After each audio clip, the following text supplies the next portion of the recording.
She didn't actually have a chance to get a really super infection because we started prophylactic antifungals pretty much right away. We discussed pros and cons, and it just made sense that she'd been exposed to go ahead and start the antifungals. So she never really had anything at the time that we could attribute just to aspergillus. There's been several complications, but again, it's one of those, what is natural complications for her heart defect versus, having increased inflammatory markers and having to be ventilated. So it's hard to distinguish exactly when the aspergillus infection started affecting her, but it certainly has changed her trajectory for treatment, and she's definitely a lot sicker than she was going into the surgery. Can you describe what her state is? She's currently ventilated. She did have another surgery back on the 2nd to remove some suspect tissue and replace her tricuspid valve with a mechanical valve. She's had a difficult time recovering because she went into surgery already compromised.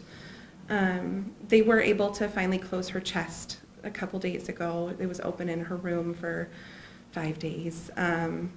She's having a really rough time today. Her markers have come back that she's got another infection, whether that's aspergillus or something's making its presence known, and so she's sick today again. So we're just waiting to get the results of where the current issue is. We went into this situation believing that an issue had been found and it was fixed.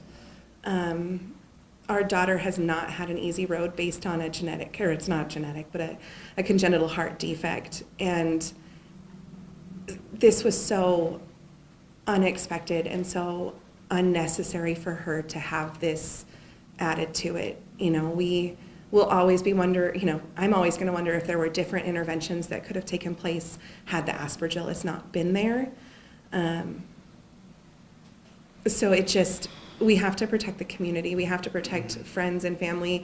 Now that we're in a community of kids with these kind of defects, we're meeting new parents every day through social media that they just found out their child is going to be born with this defect. And I want to be able to say, take your children to Children's Hospital.